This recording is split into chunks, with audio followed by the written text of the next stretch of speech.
Selamat datang di materi yang kedua, yaitu komunikasi visual. Deskripsi dari materi ini adalah peserta mampu memahami komunikasi visual. Tujuan dari materi ini adalah menyampaikan pentingnya komunikasi visual, bahwa dengan komunikasi visual, audiens akan tepat melihat maksud kita, akan memukau pikiran audiens, dan menghalau kebosanan. Indikator keberhasilan dari materi adalah peserta mampu memvisualisasi bahan tayang. Baik, kecenderungan kita membuat bahan tayang selalu tidak peduli kepada audiens.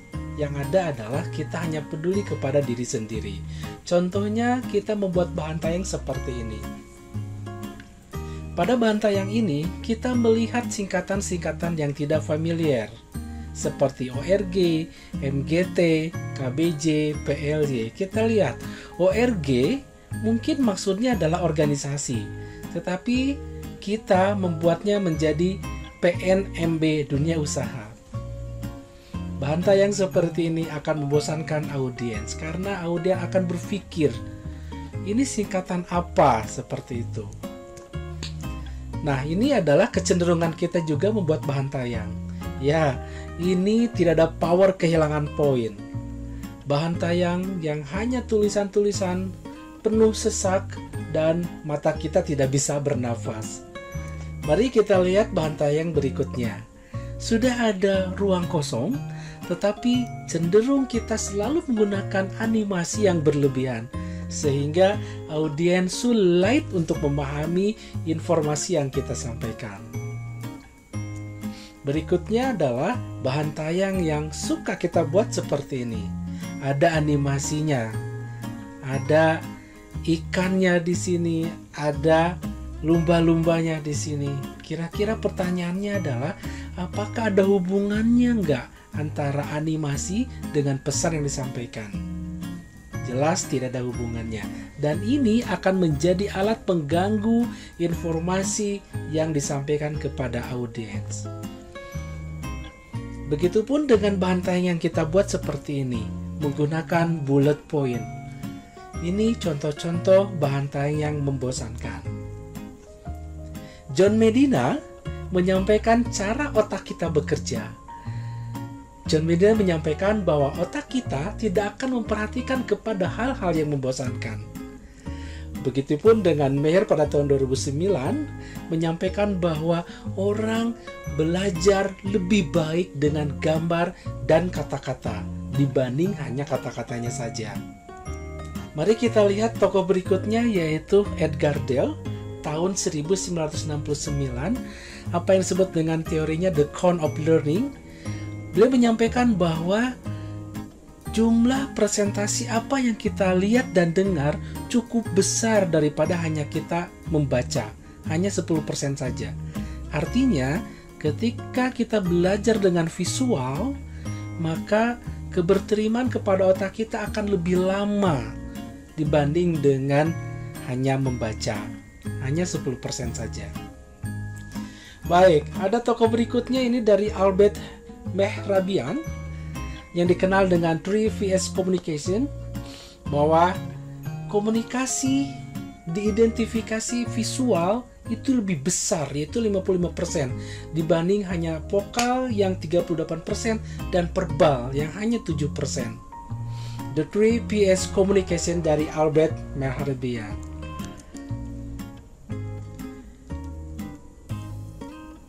Hari ini semua conversation kita berbentuk visual. Tantangannya adalah bagaimana yang verbal-verbal kita visualkan. Mari kita lihat kebiasaan-kebiasaan kita melakukan komunikasi. Bapak dan Ibu serta peserta sekalian, ini adalah lazada.com. Pasti di antara Bapak Ibu suka berbelanja secara online, dan kita pasti melihat gambarnya dulu. Contohnya ini kita mau beli handphone. Pasti yang dilihat itu gambarnya terlebih dahulu, warnanya, gitu kan ya, tipenya, pasti dilihat gambarnya. Dan ini adalah kita membaca berita, kecenderungan pasti kita melihat dan menonton. Dan ini adalah OLX Bagi bapak-bapak mungkin yang sering belanja di OLX, contohnya ini beli velg, pasti kita akan melihat gambarnya. Ini Facebook, siapa hari ini yang kita tidak memiliki akun Facebook? Pasti memiliki akun Facebook. Dan pasti kita kirim gambar, kirim video melalui Facebook kita. Dan yang paling fenomenal adalah ini WhatsApp. Kecenderungan kita ketika kita makan di restoran yang mahal, sudah ada makanannya, bukan berdoa dulu untuk memulai makan, tetapi yang terjadi adalah kita foto dulu, kita kirim dulu.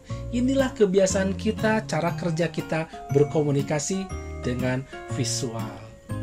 Terus, mengapa sekarang kita melakukan komunikasi atau presentasi tidak dengan visual? Itu tantangan kita. Baik, saya ingin mencoba.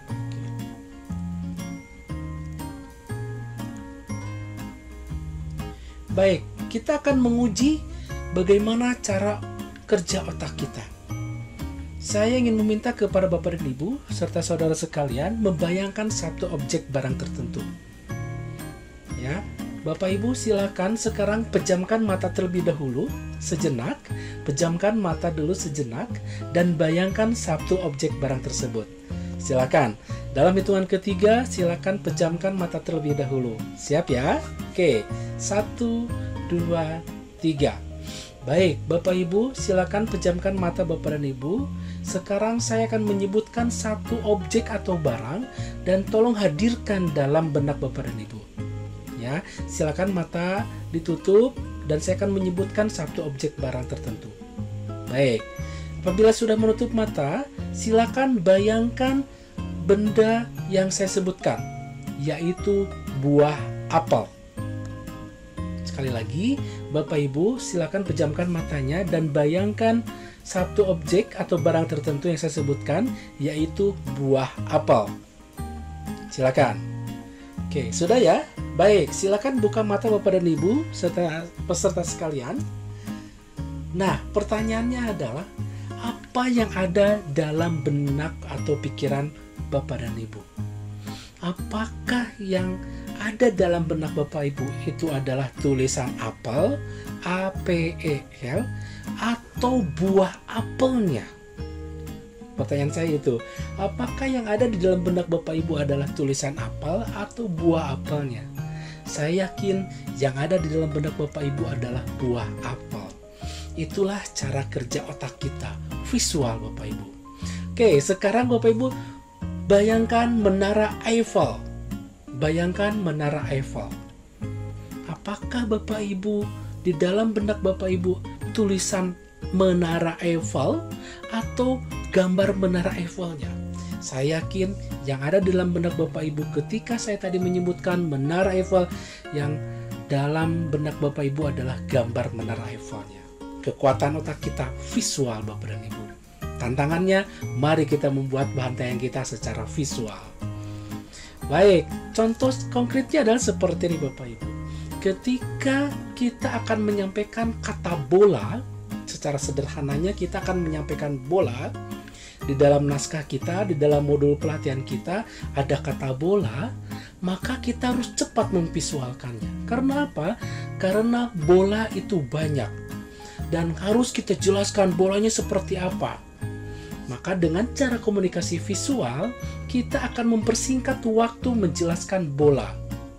Ya, sekali lagi, ketika kita akan menyampaikan kata bola, maka secara langsung kita harus visualkan. Ya, visualkan bola kita ini. Jadi clear, yang kita sampaikan kepada audien adalah bola basket, bukan bola pingpong, bola voli, dan bola lain sebagainya. Bayangkan Bapak dan Ibu, ketika kita mau menyampaikan bola seperti ini, maka pikiran audien akan bermacam-macam. Mungkin akan berpikiran bola basket, bola pingpong, sepak bola, dan sebagainya. Tetapi ketika kita memvisualkan, maka clear pada saat itu kita akan menyampaikan bola basket. Visual, Bapak Ibu. Tetapi ini jadi masalah. Kita tidak tahu harus gambar apa. Karena apa? Karena saya bukan seorang desainer, kan gitu Bapak Ibu ya. Kita bingung harus gambar apa gitu kan. Nah, ini Tom Peters menyampaikan bahwa kita semuanya adalah seorang desainer. Buktinya apa sih? Ini dia. Ketika kita memiliki anak balita, pasti digambar semua dinding kita. Bahkan adiknya pun digambar. Mungkin Bapak Ibu, kita bisa mengenang waktu kita SD, guru kita menyuruh kita belajar menggambar sebuah pemandangan. Apa yang terjadi Bapak dan Ibu? Kita menggambar gunung, gitu kan Pak Bu ya? Tantangannya adalah kita tidak pernah mengembangkan desain kita, bahwa pemandangan adalah hanya gunung saja. Itu yang harus kita pelajari bersama. Oke, ini ada tips Bapak Ibu bagaimana memvisualkan naskah, bagaimana memvisualkan yang teks menjadi sebuah visual. Ya, ada 6 mode pemikiran, tips seperti kita akan memvisualkan bahan tayang kita ini. Baik, yang pertama adalah kita harus mengidentifikasi siapa dan apa yang kita bicarakan. Di dalam naskah tersebut, kita harus mengidentifikasi siapa dan apa yang kita bicarakan. Yang kedua adalah di mana lokasinya. Yang ketiga adalah kapan terjadinya. Yang keempat adalah berapa banyak yang ada di sana. Yang kelima adalah bagaimana mereka berinteraksi. Dan yang keenam adalah mengapa demikian. Mungkin Bapak Ibu kita pernah belajar basic shape, bentuk-bentuk dasar. Seperti ini Bapak Ibu. Ya, kita akan belajar bagaimana memvisualkan naskah dengan mengidentifikasi siapa dan apa yang kita bicarakan, berapa banyak, di mana lokasinya, kapan terjadinya, bagaimana itu terjadi dan mengapa. Kita akan mencoba memvisualkan secara sederhana dengan basic shape atau bentuk dasar, yaitu lingkaran, segitiga, dan persegi 4. Seperti ini. Ketika kita mau menyampaikan siapa dan apa, cukup visualkan hanya dengan lingkaran dan segitiga saja. Seperti ini. Berapa banyak kita visualkan dengan tabel seperti ini, di mana kita visualkan lingkaran dan segitiga. Kapan kita visualkan dulu dengan lingkaran dan segitiga. Bagaimana kita visualkan lingkaran persegi 4 dan segitiga. Dan mengapa kita visualkan dulu lingkaran dengan segitiga. Lantas bagaimana kita mempresentasikannya? Contohnya adalah saya ingin mempresentasikan pecandu narkoba. Bapak Ibu, ini yang pertama adalah kita harus mengidentifikasi siapa dan apa. Siapanya berarti kita akan mempresentasikan ini adalah pecandu narkoba. Kasih mata, kasih unikan seperti ini, sedang sedih, contohnya seperti itu. Ya, tinggal dikasih ini dan tunjukkan. Oh iya, ini adalah pecandu narkoba yang ingin hidup bahagia. Gitu Bapak Ibu ya, ingin hidup bahagia. Berapa banyak dia yang di sana? Wah, di sini ya Bapak Ibu ya, ada data-data, kita sampaikan data-datanya. Di mana lokasinya? Wah, gitu Bapak Ibu ya. Lokasinya kita arsir di sini Bapak Ibu. Wah, ini adalah lokasinya. Ya, bisa berdasarkan daerah, bisa berdasarkan beroperasinya pengedar dan lain sebagainya. Ini bisa menyampaikan di mana. Terus kapan terjadinya? Nah, ini dia. Kapan seseorang pengedar narkoba itu dia terjangkit dengan narkoba? Maka ini pakai tanda panah seperti ini Bapak Ibu. Kapan seseorang bisa terjangkit ini? Gitu kan? Terus bagaimana pengedarannya? Pengedarannya mulai dari seperti ini Bapak Ibu. Contohnya ya, tinggal kasih panah seperti ini, tinggal kasih seperti ini sampai ini juga, dan jadilah bagian alir Bapak Ibu. Proses. Terus mengapa? Nah, ini dia Bapak Ibu, untuk menyampaikan kata mengapa kita cukup menggunakan persamaan seperti ini. Oh, ternyata pengedar narkoba terjadi ketika dalam kondisi apa? Wah, ini ada persamaan. Oh, ternyata seseorang pengedar narkoba bisa terjadi bukan dalam kondisi seperti ini. Nah, ini tinggal menggunakan tanda sama atau tanda berbeda seperti ini. Ini yang sederhananya untuk bagaimana kita memvisualkan dengan basic shape. Kita tingkatkan Bapak dan Ibu bagaimana kita memvisualkan bahan tayang. Baik, ketika di dalam naskah kita ada unsur nama, ada unsur kata benda atau objek, maka visualkanlah dengan potret. Kita ulangi. Ketika di dalam naskah kita ada unsur nama, kata benda, dan objek, maka visualkanlah dengan potret. Yang kedua, ketika di dalam naskah kita ada unsur kuantitas, angka, dan nilai, maka visualkan dengan grafik, ya, dengan pie chart, dengan tabel, dan lain sebagainya. Baik, ketika di dalam naskah kita ada unsur lokasi, posisi, irisan, maka visualkan dengan peta. Ketika di dalam naskah kita ada unsur waktu, rangkaian, urutan, maka visualkan dengan lini masa. Ketika di dalam naskah kita ada unsur sebab akibat proses, visualkan dengan bagan alir. Dan ketika kita ingin menyampaikan hikmah dalam sebuah kisah, ya, dalam sebuah presentasi, maka tampilkanlah dengan persamaan tadi, seperti ini. Baik, itu pembelajaran yang kedua. Selanjutnya kita akan belajar bagaimana memvisualkan dengan baik. Terima kasih.